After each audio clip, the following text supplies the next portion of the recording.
Welcome in this channel students. आज हम लेंगे न्यूक्लियर एनर्जी। न्यूक्लियर एनर्जी से रिलेटेड कैसे बोर्ड में क्वेश्चन आते हैं और इसका एक हम बहुत क्विक रिवीजन लेंगे। तो चलिए स्टार्ट करते हैं। तो इन न्यूक्लियर एनर्जी में हम पढ़ेंगे पेयर इनिलेशन, पेयर प्रोडक्शन, ठीक है। इसके बाद nuclear reaction, nuclear fusion, fission, nuclear fusion, okay, and then chain reaction. ये जो है हमारे इसमें टॉपिक इंक्लूड जो किए हैं। तो पेयर इनिलेशन का हम सबसे पहले जो है यहाँ पे हम जल्दी से क्विक रिवीजन लेते हैं। तो पेयर इनहेलेशन, इनहेलेशन जैसे वर्ड आ रहा है इसमें की मतलब जोड़ रहा है। कौन चीज़ जोड़ रही है? आपको पता है कि एक पॉजिट्रॉन होता है और एक इलेक्ट्रॉन होता है। तो एक पॉजिट्रॉन और इलेक्ट्रॉन जब कंबाइन होता है तो 2 गामा बनाता है। और पेयर प्रोडक्शन में हम कहते हैं जब गामा अपने में वो टूटता है तो एक पॉजिट्रॉन इलेक्ट्रॉन देता है और साथ में ह्यूज अमाउंट ऑफ एनर्जी भी देता है। अब यहाँ पे लर्निंग पॉइंट ये है कि यहाँ पे ये दोनों ऐड हो रहे हैं, ऐड होने पे 2 गामा फोटोन निकल रहे हैं और यहाँ पे एक ही गामा फोटोन के स्प्लिट होने पे ये दोनों चीज़ें मिल रही हैं।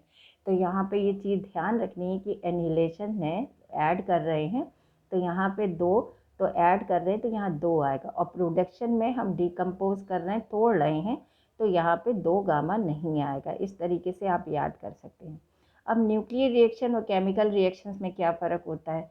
जो न्यूक्लियस में रिएक्शंस होती हैं उनको हम न्यूक्लियर रिएक्शन कहते हैं और जो आउटर मोस्ट ऑर्बिट में जिसमें इलेक्ट्रॉन इन्वॉल्व होते हैं उनको हम जो कहते हैं आपकी केमिकल रिएक्शन। न्यूक्लियर रिएक्शन जो होती हैं इसमें जो न्यूक्लियस है उस पर इफ़ेक्ट पड़ रहा है और केमिकल रिएक्शन में न्यूक्लियर पे इफ़ेक्ट नहीं पड़ता है। तो यहाँ पे जो इफ़ेक्ट पड़ रहा है न्यूक्लियस पे, तो यहाँ पे 2 तरीके के हम लेंगे। एक तो या तो बहुत हैवी जो न्यूक्लियाई हैं उनको ले लें या लाइट न्यूक्लियाई को ले लें। तो यहाँ nuclear reaction we can divide in 2, fission and fusion.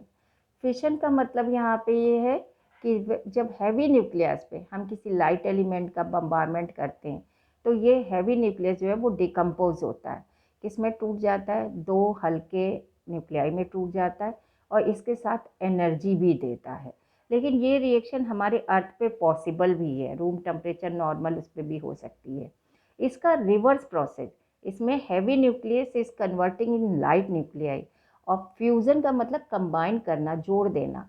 तो जब लाइट न्यूक्लियाई बहुत हल्के 2 हों या 2 से ज़्यादा हों, ये कंबाइन होते हैं तो ये हैवी न्यूक्लियाई बनाते हैं और ये हैवी न्यूक्लियाई जब बनाते हैं तो इनमें ह्यूज अमाउंट ऑफ एनर्जी मिलती है।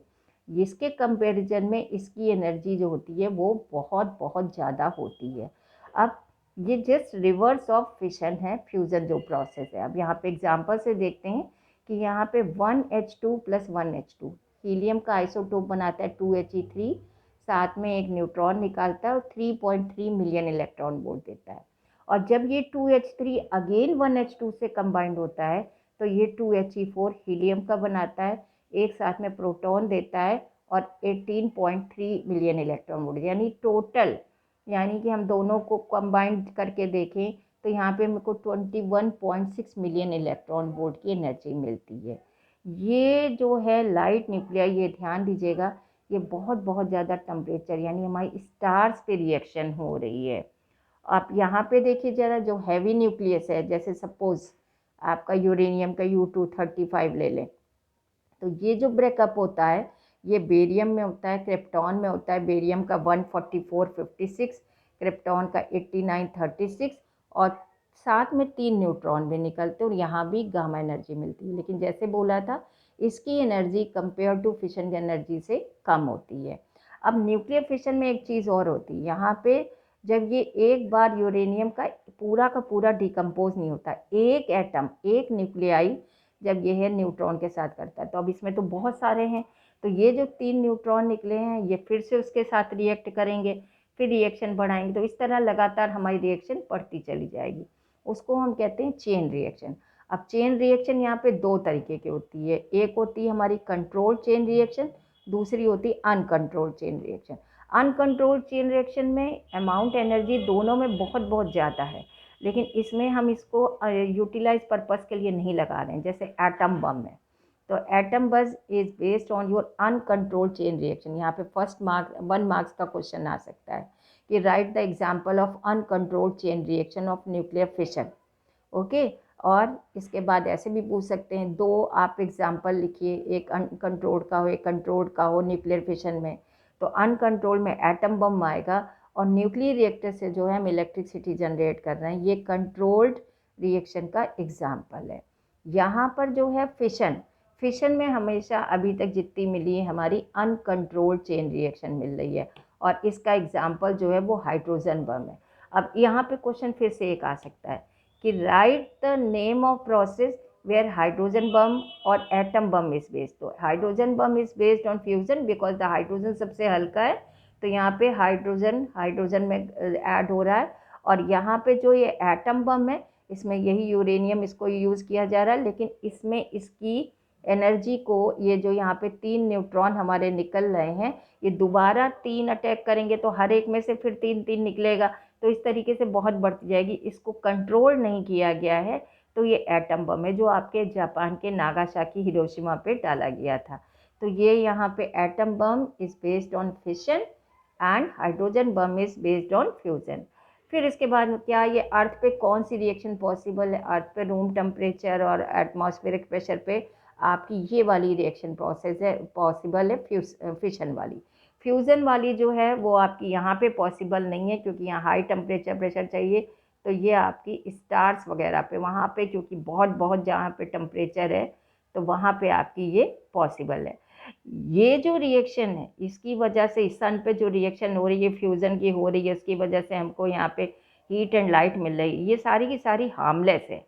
यहाँ पे एक इसका डीमेरिट है कि यहाँ पे हार्मफुल रेडियो एक्टिव वेस्ट ज़रूर मिलता है, इसका जो कि डिकम्पोज करना बड़ा मुश्किल होता है। तो न्यूक्लियर फिशन में हमारे साथ एक ये प्रॉब्लम है, नेगेटिव पॉइंट है कि यहाँ पे हार्मफुल रेडियो एक्टिव वेस्ट भी मिलते हैं। तो इस तरीके से हमने देखा फिशन और फ्यूज़न जिसमें चेन रिएक्शंस भी क्या होती हैं। इसके साथ आपका एक क्वेश्चन और भी आ सकता है कि रिएक्शंस कंप्लीट द फॉलोइंग, तो उसके लिए भी एक छोटी सी टिप ले लीजिए कि how will you solve this reactions. देखिए रिएक्शंस में आपको दोनों तरफ कुछ ना कुछ दिया होगा, आपके में मिसिंग ये चीज़ होंगी, सिर्फ आपको ये 5 चीज़ें याद रखनी हैं। क्या क्या चीज़ें हैं? हीलियम, प्रोटॉन, न्यूट्रॉन, पॉजिट्रॉन और आपका ये इलेक्ट्रॉन, इनमें से ही कुछ ना कुछ ज़्यादातर निकल रहा होगा। बल्कि मैं तो कहूँगी कि 99 से 100% सारी रिएक्शन इस पे मिलेंगी।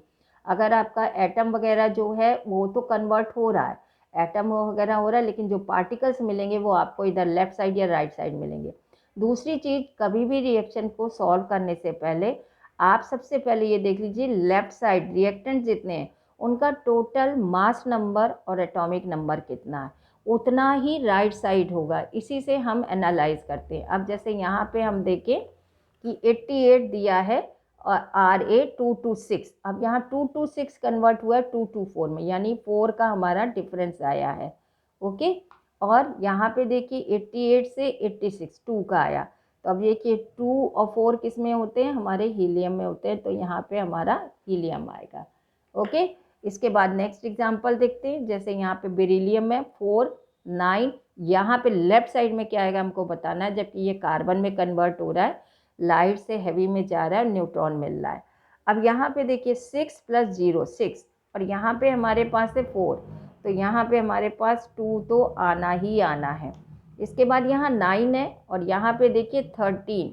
ओके, और 9 और 4 हमारा होता है 13, तो यहाँ पे भी हमारा जो है हमको हीलियम मिल रहा है। ओके, अब यहाँ पे देखिए ज़रा जल्दी से 7 + 4 11, और यहाँ पे हमारे पास 10, तो यहाँ 1 आएगा ऊपर, और 3 2 5, यहाँ भी 5 है, तो अब यहाँ कुछ नहीं आएगा तो 0 आएगा, तो यानी कि इसका मतलब 0 and 1 है। ओके, अब यहाँ कार्बन देखिए किस में गया है, कार्बन में से इन्होंने पार्टिकल निकाल के दिखा दिया है कि -1 0 हो गया। अब आप देखिए यहाँ 14 है, तो यहाँ भी 14 होना चाहिए, 14 + 0 14 होगा। अब यहाँ पे 6 है, लेकिन यहाँ -1 है, तो यहाँ पे कितना होना चाहिए? 7 होना चाहिए, तभी तो जो है आपका 7 - 1 6 होगा, और ये आपको मालूम है नाइट्रोजन का है, तो इस तरीके से यहाँ पे नाइट्रोजन निकलेगा।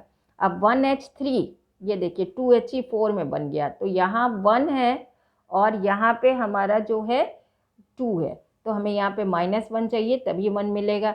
यहाँ 3 है और यहाँ भी 3 है, तो यहाँ 0 आएगा, और जरा आप सबसे ऊपर देखिए, सबसे लास्ट में जो मैंने लिखा था -1 बीटा 0, ई भी लिख सकते हैं, बी भी लिख सकते हैं। तो I hope so you understood this all this things, reactions and chain reactions. अगर आपको ये वीडियो अच्छा लगा तो आप प्लीज़ इसको लाइक करिएगा और अपने कमेंट बॉक्स में लिख के बताइएगा कि आप और किस टॉपिक का वीडियो क्विक रिवीजन चाहते हैं for your board exam. So thank you everyone.